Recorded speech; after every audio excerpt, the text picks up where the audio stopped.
Hello, my fellow readers. This is I, Dark Symphony 777, with another fan fiction review. As always, a link to the story will be in the description below. Please like the video, subscribe to the channel, click on that bell for notifications, leave. And finally, this is my opinion. My opinion is not indicative of everyone in the world, so please respect that. So, the story I'm doing a review of is Total Drama Infinite by Mean King III. Why is he called the Third? I don't know. He must have just did a dance off with Mean King the First and Mean King the Second, and basically beat them. It's like, haha. But yeah, this is. I don't know where to actually start with the story, outside saying that from a technical masterpiece, good. This story ain't. However, and that's the keyword. However, this story doesn't need to be a technical masterpiece, because what we got with this story is a 200,000+ word shitpost. And honestly, I love that. So let's just get into it. What's the plot about? Well, honestly, this is just your bog standard total drama story. Chris McLean has a contest. Everyone wants $1 million. He gets like a bunch of random people to compete. The end.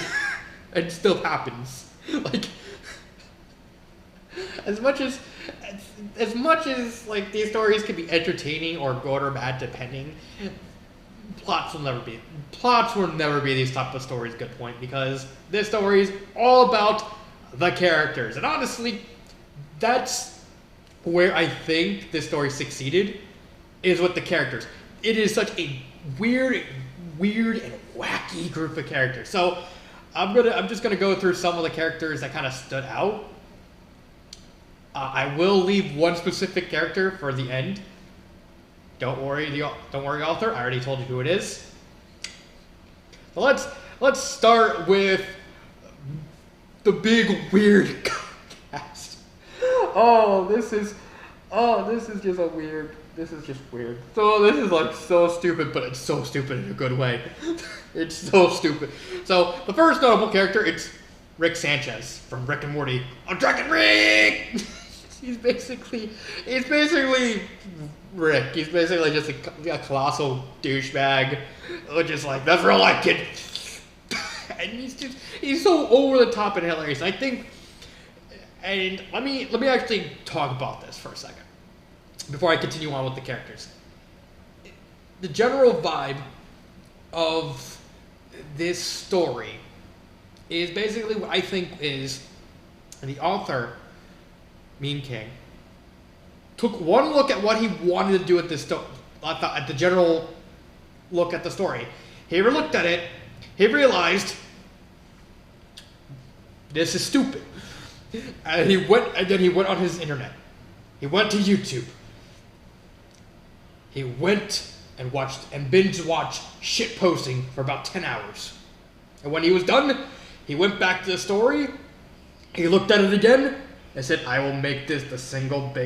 will simultaneously make this the most dumbest yet awesomest story of all time. Because honestly, and that actually kind of plays into how the characters work, because instead of doing this super serious story, he basically is like, I'm just gonna do the dumbest shit ever and just entertain the shit out of you. And that's basically why this story succeeds, especially in terms of the characters, because not every single fan fiction needs to be like the super serious, awesome thing. Sometimes you just want to read a fan fiction, turn off your brain, and just read some dumb shit. And that's basically where this story really shines. It's just one of those stories where you're not going to expect a lot of real intricate storytelling. You're just gonna go in, see literally a bunch of stupid stuff happening on the story, and be entertained because the author made it that entertaining. And that's basically the general tone and vibe of the story, and that plays into the characters. So we have Rick. He's over the top. He's ridiculously hammy. He's like, he constantly tells people, constantly butts in, being his sarcastic, douchey self. he basically just he like gives no flying fucks. Like during the when they do the dive channeling, Challenge is like, I'll do it first. It turns around and like he does a backflip and he just gives everyone the bird as he's about to go down. It's basically classic Rick Sanchez. And despite the fact I'm not really that familiar with Rick and Morty, I know about it. Like I think it's one of those few cartoons that like even non-cartoon fans know about because of how weird its fan base are. I also think Rick is like a thing that exists. But he's over the top. The next one is Charlotte Katakuri. Now, here's the thing with Katakuri. He's simultaneously one of the best characters and also probably the worst character. Because and this is probably one of the very few flaws I have with the story, is how Katakuri was handled at the beginning. Specifically just at the beginning. Like he was really kind of mismangled at the beginning because instead of doing something neat and interesting, his whole storyline was just a retread, abridged version of his story from Whole Cake Island with when he fought Luffy in the Mirror World. It was just very sudden. It was, and also it was very rushed through. I know you're probably gonna say, well, what about Vivian from the whole Saboteur's Island? I mean, yeah, Vivian had the same character arc in that story, but there's two main differences. One, Saboteur's Island was twice the size of Total Drama Infinite. It was like 450. It was like close. If you did get rid of all the author's note, it was still around 420,000 words. Like, it was double the size of this story. And there was less characters. So like 26 characters in Total Drama Infinite. There's about like 11 characters here. If you're 10 if you're not counting McBallyhoo. But yeah, you had Chris Etchers had less to work with, so that way he had more time to focus into the characters. Katakuri, until he takes off the scarf and stuff like that, he was just basically retreading his character arc from Whole Cake Island, and also when it was revealed when he had the pelican eel mouth, it came off as just very, very cringe and very, very bad writing because it was just a clear copy and paste of when he got revealed by Luffy. It was just too much in my opinion. But however, after that happens, I actually immediately start to grow and like Katakuri because he developed a bond with Charlie Magny from Hazbin Hotel, as well as Wendy Marvell from Fairy Tail, and he gets like a neat little group. He gets like a girlfriend with Charlie and becomes like a metaphorical big brother with Wendy, and that actually makes him grow to be a more compelling, good character. And then there's like a big character arc at the merge when they're trying to eliminate the bad guy, and he's like he's constantly worried about letting everyone down. I think he becomes a really compelling character as the story goes on. It was really rough at the beginning. It's just once the scarf comes off, he gets a million times better. He actually becomes a really good written character. Hence why he says he starts from probably the worst written character to probably the best, or one of the best. The next one is Glass Joe. Anyone who played Poncho? Frenchman. And he's basically just he's Glass Joe. I mean, he's a cowardly guy. I like his little arc of him trying to get more confidence. Yeah, it's very basic for what the author is trying to do with his character, but it's enjoyable for what it was. He doesn't last that long in the story, but see him at least get more confidence. I should like that. Tari. I'm just more surprised he picked the Meta Runner version instead of the SMG4. I actually thought it was actually pretty hilarious when they're doing there's a chapter where they're stuck in prison and Chris mentions, it's like, oh yeah, there may be gas that makes you see things, so just be wary about that. And I'm like, okay, what are you gonna do with that? And of course, the only one it happens to is Tari, and she sees her SMG4 counterpart just come out of the mist. It's like, and she's like, and then she turns into a scorpion. It's like, wow, Tari turned into Psycho really fast. I'm sorry. It's just hard to take the story seriously because the whole point of the story is not to be taken. It's not supposed to be taken seriously. Like that's the whole point of the story. Just Mean King, how much ham and cheese are you gonna put in the story? Yes, yes, I'm gonna put all the ham and cheese in this story.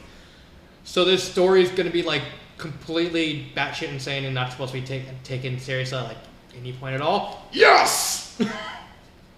For my name isn't Mean King Assad, and my profile pic isn't Smug Bugs Bunny. You know Bugs Bunny is like 100 years old, right? Oh. Okay. I'll go back and work on it. Let's see. Next character is Dio Brando. The Herd. I hate doing that voice because I despise fucking JoJo. I think JoJo is like one of them. In my opinion, though, is just an overhyped, overrated anime. And to the point I just completely lost any enjoyment of it. I like Dio. He's a good villain. I like the fact for the most part, he's so over-the-top hammy. And he's simultaneously kind of entertaining as a villain because he's so over-the-top. But at the same time, you can't really take him seriously because he constantly is humiliated. And he only really wins because he just happens to outplay everyone else. Like, they know he's doing bad. They know he manipulates everything. But he's constantly coming up with, like, different schemes to, like, kind of screw everyone over. It's like, It's like, you cannot get me. And he's actually... And there's even some challenges where he actually wins legitimately. It's like, they want to get him off. It's like, I won fair and square. Like...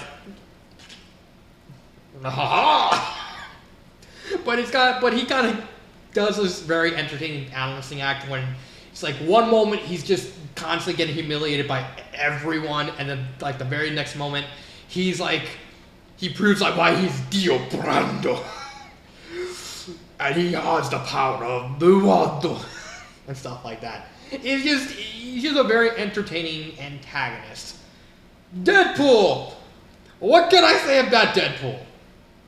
No, really, what can I say about Deadpool? I mean, honestly, it's Deadpool. That's all you really need to do.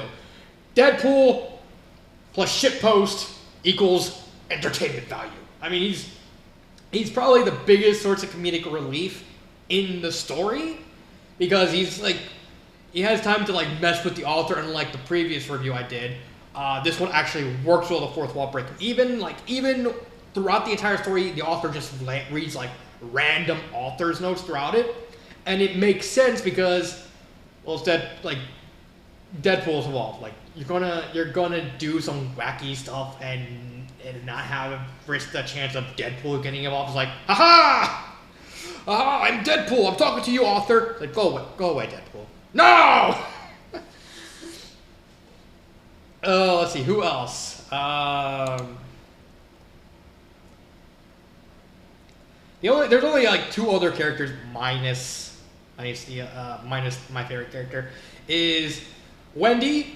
If not for my favorite character in the story, she probably would have been the best written character. I love her character arc through it, like being a little girl and then getting inspired by what Katakuri does and wanting to not only be a big brother for her, but also this massive character arc that covers like the second half of the story of her wanting Katakuri to teach her how to do hockey and then her actually doing hockey. It's a really cool thing. Yeah, it was kind of botched in places, mainly because you didn't see much training. You saw some like minor observation hockey training, and that's really it. But it didn't detract from her story, and also the fact that she's also the one that technically took down Dio at the end with like an actual fight. It was kind of okay at best because it was a mostly comedy fight with them just doing all their moves and Dio of course using the road to war and stuff like that. It was entertaining. And finally, the other interesting character was that I found entertaining, that I liked, was, what was it? Where was he? Not the king, because he's a joke character, but he's intended to be a joke character. Where is he? Where is he? Not. Oh, there she is. Cinder from RWBY, otherwise known as not Neo, because Neo is like single-handedly carrying that show. It's almost like RWBY shouldn't have continued past Monty Onum's death. Also, RWBY is a good example of why you should never entrust people with zero writing skills to write a story. I like Cinderfall. She's very, very entertaining. She acts like a very hospitable number 2 straight man to Dio. Like, whenever Dio's acting like over the top, Cinder's like completely there with her hand in her face, and it's entertaining. Cinder and Dio worked very well together, and I liked what they did. I liked what the author did with it. Like I said, I don't really have any problem with any of the characters. Except for me, the only character I didn't particularly like was Sora, and that's because, well, Sora just didn't do anything. Like, even King Hakane-kan from, like, the Zelda CDI games, he was more entertaining in, like, the 2 chapters he went in, because he was a mean character. He was there as a joke to be eliminated first, and it's like, oh, my boy, and stuff like that. But yeah, but at least he was a joke, but at least he had a point. He was supposed to be a dumb shit character. Like, he just added at the last minute. It's like, we just wanted a joke character. There you go. He's gone. But like I said, the only character that didn't really work was Katakuri at the beginning, just at the beginning, and Sora because he just didn't have anything going for him. Like, he was just there. Grammar error. There's a lot of grammar errors. It's bad. It's really bad. But there's a lot. I can't even count how many there were. But it didn't stop the fact that when it came to pacing, the pacing was actually really well done. The writing style was actually very simple. It was more. I think the last time I did something story like this was with the Total Drama Everything, and if I'm comparing this story with the first of that story, this one is just a million times better. It helped that the author, instead of trying to make it super serious, like I think what Total Drama Everything did, the author just basically took what he realized was a dumb premise and just made it as dumb and entertaining as possible, and that worked better. And he basically played into how ridiculous the story and the premise is, and just played to that. So, kudos to Mean King for not only making the pacing actually pretty enjoyable, because the pacing is actually enjoyable. It doesn't. Every time when it tries to do some hokey, dramatic, serious thing, here comes like Deadpool or the best character to do something really, really ridiculous and really, really stupid to kind of just remind you, like, yeah, don't take the story seriously. Just don't. Just keep your brain off. You don't accept yourself. Just be entertained. Come on, do it. Be entertained.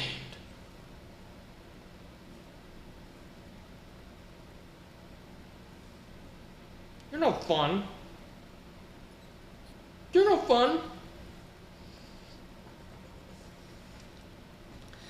But yeah, the only really serious part that actually got time to be serious was Dio versus Wendy, and I think that actually played out really, at least decently enough. The story of them just slowly, like Dio making this like alliance between everyone, and him just constantly whittling everyone down, while Dio's like, haha, I want everyone to suffer, haha. It's constantly muted by the fact that he constantly gets humiliated himself and constantly gets like everything blown up in his face. It's a neat balancing act that the author actually does well, because of the simple fact, like I said, the author knows what he has with the story is in essence a dumb idea. So he basically just played up that ridiculous factor to an incredible degree. Hence why the story, if you look at the page, this story is drama parody. It's supposed to be ridiculously campy. It's cheesy, and that it makes it pretty entertaining. Sure, it's not gonna win like any awards. You're not gonna see a technical story of like a Marvel, like something like Total Alternate Island sort of levels. But for what it's trying to do, which is a campy, cheesy affair full of ridiculous moments and ridiculous characters, it does the job well with how it's just presenting. Even the pacing and the writing style being very simplistic, but also playing into the whole campiness by just having everyone kind of just by focusing on mostly character dialogue and stuff like that. It played like this. The pacing plays into the author's strengths of he knows it's a ridiculous idea. He knows it's a dumb idea, but he doesn't care because he's gonna make the camp work. He's gonna make the cheese work, and that actually just plays in everything. Like he's not taking It's like he's making the writing, informing the readers through his writing that he's not taking this story awfully seriously. It's literally, like I said at the beginning, this story is just a massive shitpost. And that's what it's trying to be. It's not trying to be anything super serious. It's trying to be entertainment. So, would I recommend this story? Yes. If you're a super serious person wanting to just read a super serious story, pass. If you want what's in essence a comedy story full of very funny moments, and you want to just be entertained, then this story's for you.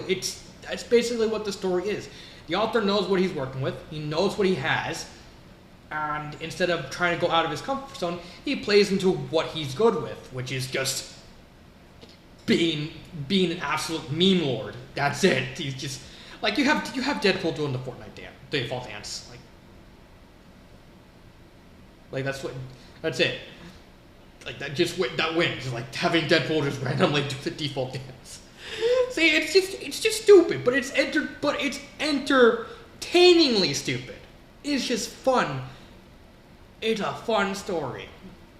And I like it for that. And I like the fact that he just takes the whole idea of this premise and just says, fuck it, I'm not gonna do anything serious. Just how many jokes can I put in the story? The answer, yes. Now we get to my favorite character in the entire story. Spinel. I am not a Steven Universe fan. I never got into Steven Universe. I just never found the appeal. But reading this story, I really fell in love with the character of Spinel. With her basically only really joining deals a late alliance because she was alone and she wanted to be friends, from becoming friends with Deadpool and leading to probably some of the funniest moments. Like all of the best comedy moments in the story stem from Deadpool and Spinel, and it kind of switches between them. And just being a very upbeat character, just not really, even the implication that she really didn't want the money, she just wanted friends and just to hang out. She epitomizes what this story is about. She's not a serious character. She just wants to entertain. She just wants to have fun. She wants to goof off, meet friends, do crazy stuff.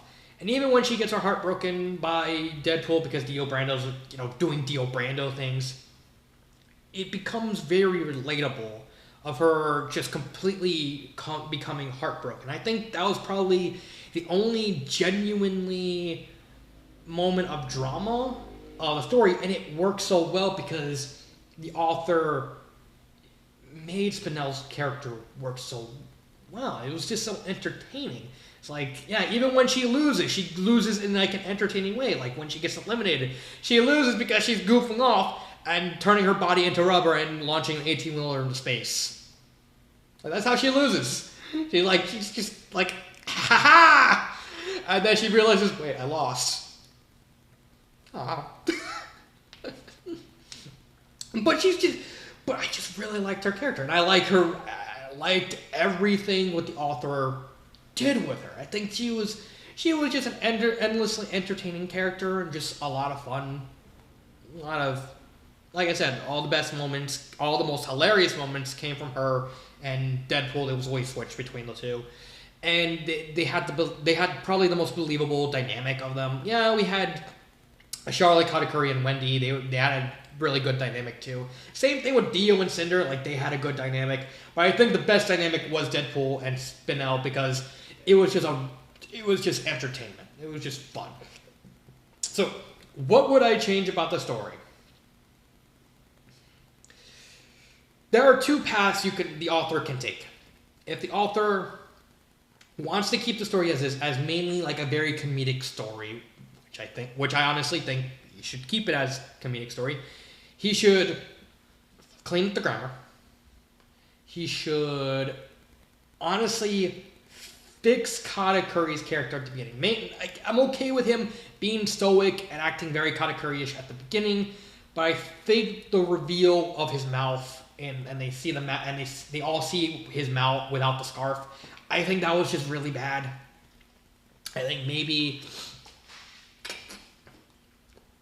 like, instead of him finding him in the house, which is basically just copying and pasting the moment in Whole Cake Island, they find him moping around, like he really doesn't want to hide them, like, reveal himself. And so Charlie kind of steps forward, like, when they find him, and Charlie basically convinces him to basically reveal what he's hiding.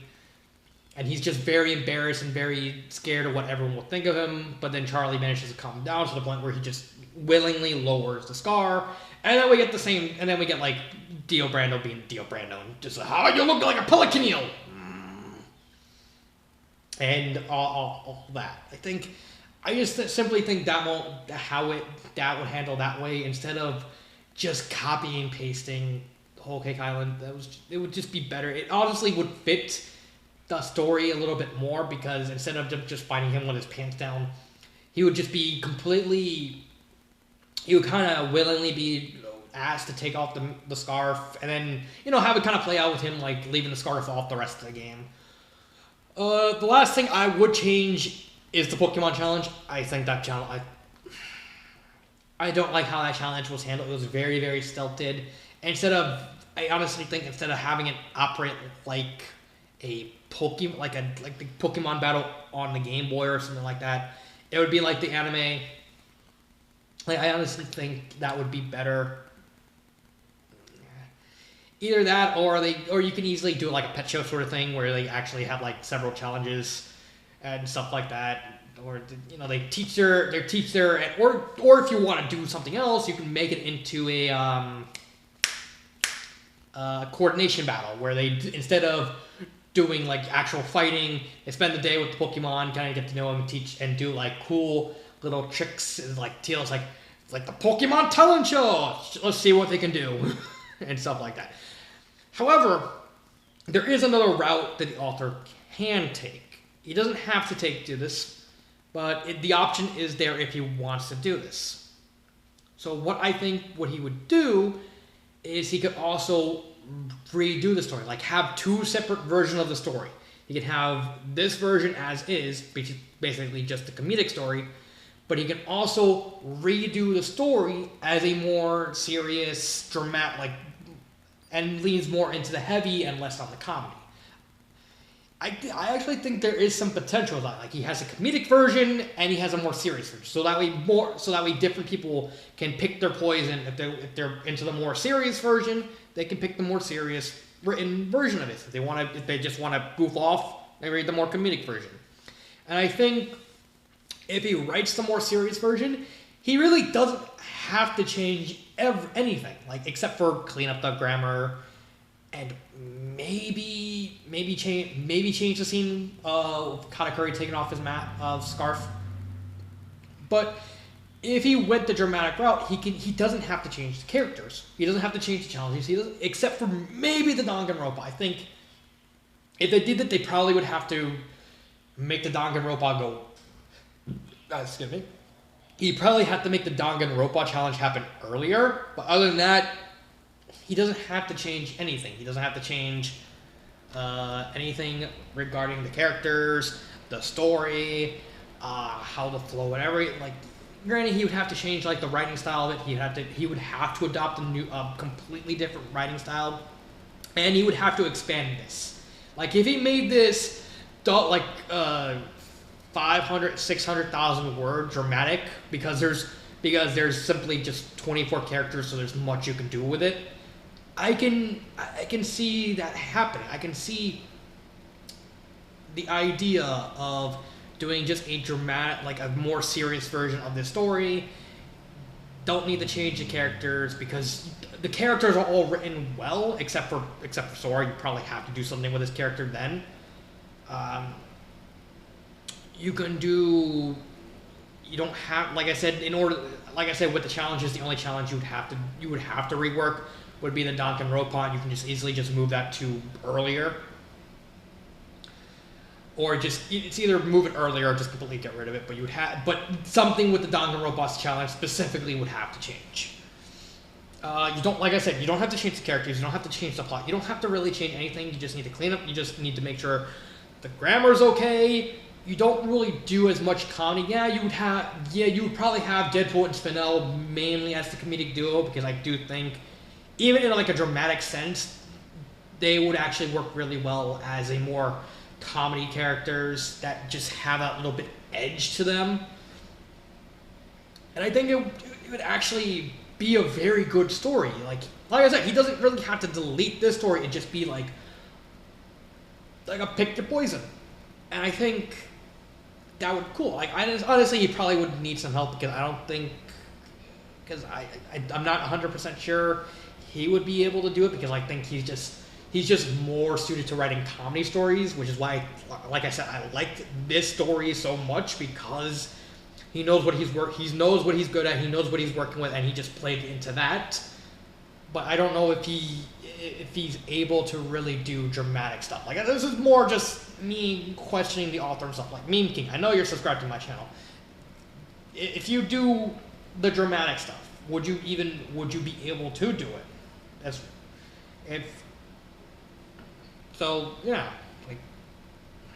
And he doesn't have to take the advice. Like, he doesn't have to. I'm not gonna force him to take the advice, but I do think if he does want to change the story, just clean up the grammar error, rework the Pokemon chapter, and fix the moment when Katakuri gets caught. That's it. That's really it. Nothing else needs to change. I like the characters. I really love Spinel. I think she's bar none the best character. And that's pretty much my review on Total Drama Infinite. I know this is not supposed to be a serious story. That's basically the whole point. It's not a serious story. And I love the fact that the author took just a ridiculous premise and played into how ridiculous it is. Like, I like that. It's neat to read super serious stories, but sometimes you just want to read a dumb story that just entertains you. And that's basically what the story is. It's a dumb story that entertains you and it just makes you smile, makes you laugh. Honestly, there was one moment in the story that actually made me completely lose it. It was during the boat challenge. What happened was Deadpool, he grabbed all the sea mines, and he goes, BAM! And he teleports to the other boat, and then he appears there in the middle of them. He goes, Omae wa ne shinderu. And then, of course, Dio completely goes, Nani? And then you could easily, with how that part was written, you could even tell, wait a minute, what the fuck? And he basically leaves. He's like, you completely realize, like, wait a minute. Like, he even noticed, like, he completed the meme. And then everyone just blows up. But yeah, I love the story. It's entertaining. It's not gonna win any awards. It's not a overly complicated story. It's not a drama stuff. Like, it's an entertainment. It's entertainment. Pure fun from beginning to end. And I love it for that. So that is Total Drama Infinite. This has been Dark Symphony 777. and cut.